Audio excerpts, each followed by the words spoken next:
Hey.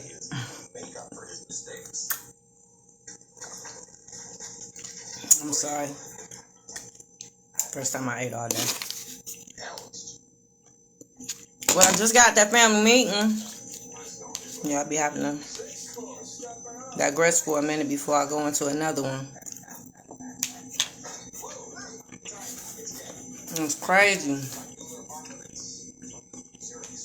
Because after dealing with so many different behaviors, some of it is somewhat the same. So a lot of my family meetings pretty much, some of the results be the same, depending on what's going on. And some of what I think be going on be exactly what be going on. So remember I told you earlier, after meeting with Mom, I got the feeling that she was very progressive as it relates to the lifestyle that her child has chosen. You know, a lot of parents don't want to deal with it, period. They would disown your ass versus dealing with you being gay. Especially transgender. And like, so many families that I got, get the utmost respect to. Like, y'all say stuff about Dwayne Wade and Gabrielle and say stuff about Magic and how they handle it, but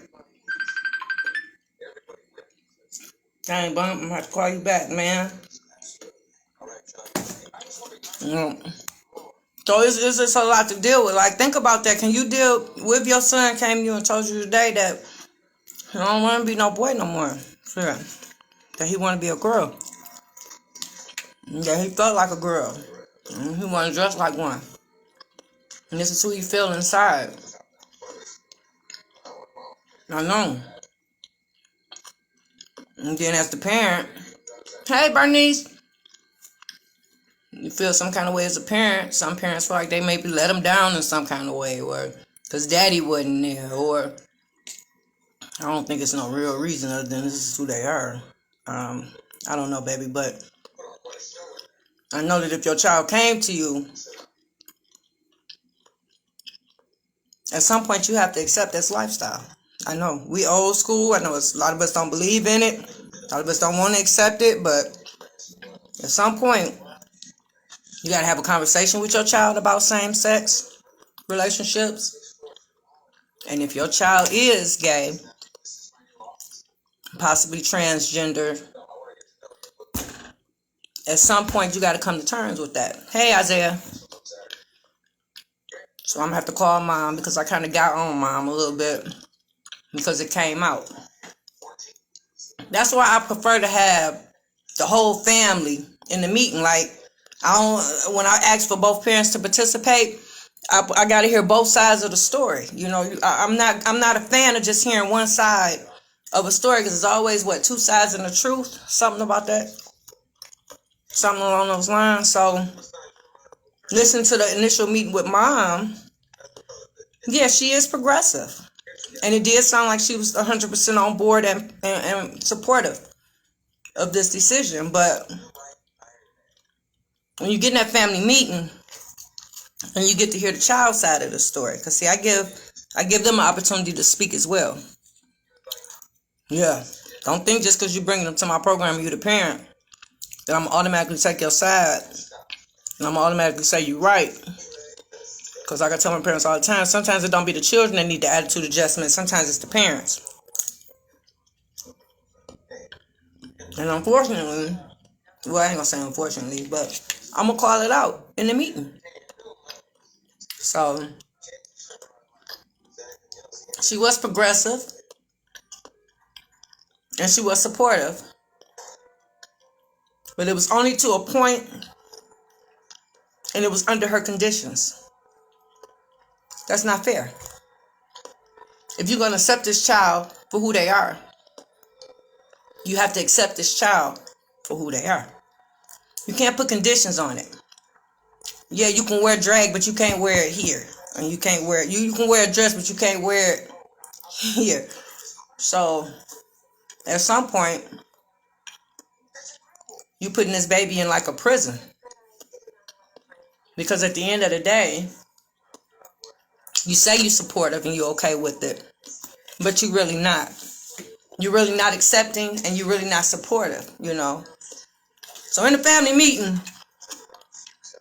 if I don't get somebody to cry, I ain't did my job. So usually it's the kids. Hey Jerome, how you doing, baby?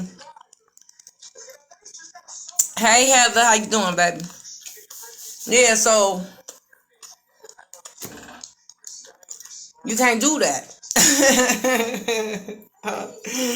If this is what they choose to do, and especially, and this is not just with sexuality or whatever, if a child is on you about the same thing for a certain amount of time, what up, Joe? How you doing, baby? At some point, this is what they like. For instance, if they like gymnastics, they like flipping. So you wait, they talk about it.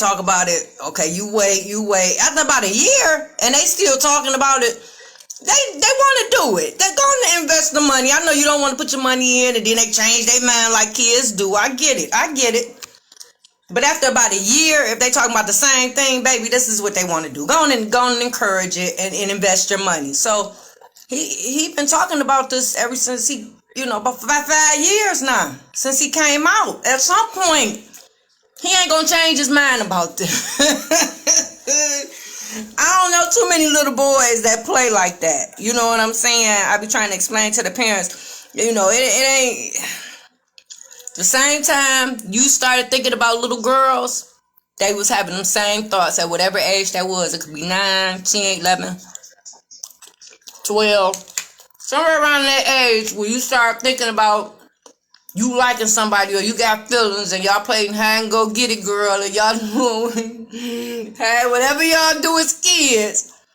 That same time you was thinking about the little girl up the block, he was thinking about you. Oh, I'm just saying. This ain't no overnight type thing. That's why when people be talking about the gay agenda, baby, you can't make no little boy touch no other little boy just off of them seeing it on TV.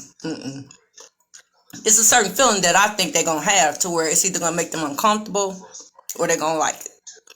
Either way it go, and in most cases, it ain't going to be just because they synced it on TV. It got to be a certain feeling that I think they will have to have. I can't see no little boy wanting to behave in that manner just off, I think it's what they feel.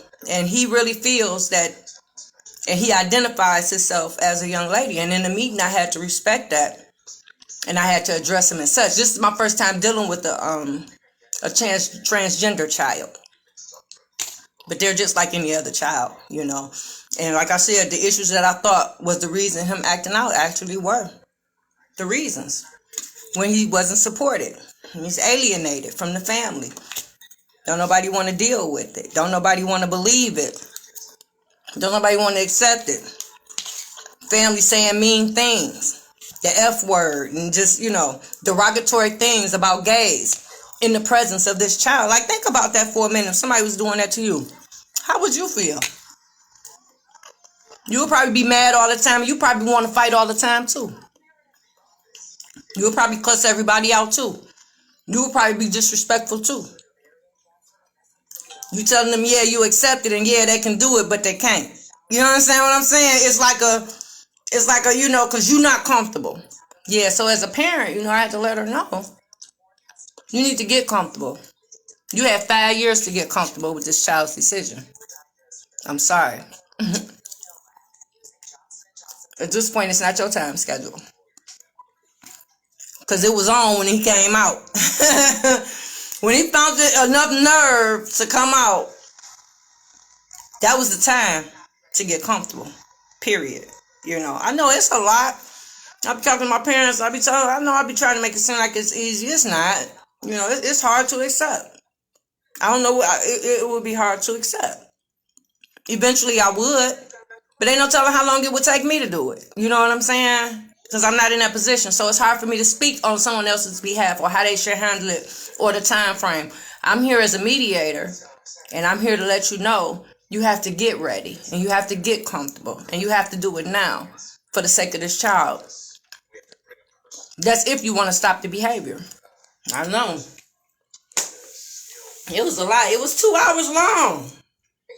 My meetings usually just be an hour 15 minutes tops. But when I'm in those meetings and when I get the children to share, and when I get the family participating, I get the mother sharing or the parents sharing, the daddy sharing, like I don't like to stop it because that's probably part of the problem. Nobody's being heard. Everybody's so angry. Think about it. If you arguing with somebody, how much do you really hear out that argument? After you hear them say, yo, mama, shit, it's on after that. So anything that they say after that, chances are you ain't gonna hear it. So if y'all arguing and going back and forth and hollering, chances are somebody not being heard or something is not being heard. And it's easy to misunderstand something, miscommunicate, or whatever. So yeah, it's just, in my family meetings, I give everybody the opportunity to speak and share. And we try to resolve whatever comes out from that sharing. So y'all, that's it. I just had to digress. It'd be a lot. Because I take on everybody's emotions in that meeting.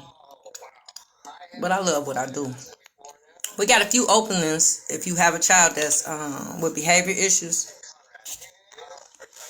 I got 5 slots open. The workshop is Saturday. So that means if you enrolled your child in,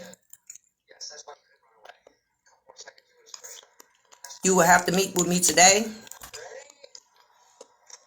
or tomorrow. Other than that, you will have to wait until next month. So I got 5 slots available. We service boys and girls ages 12 to 17 with behavior issues. We are located at 15400 Grand River in the Strather Academy on the 2nd floor. My number is 313-586-2240. Name of the program is Attitude Adjustment. Follow us on Facebook. And that's it, y'all. Oh, I just finished talking to somebody at Junior Achievement. Did y'all do Junior Achievement when y'all was little?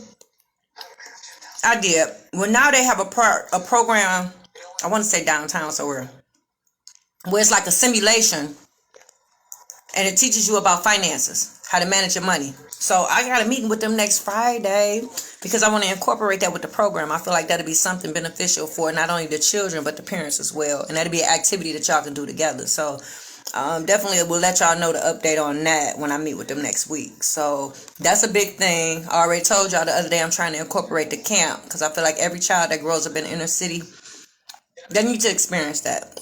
They need to get out of here. So I'm hooking that up.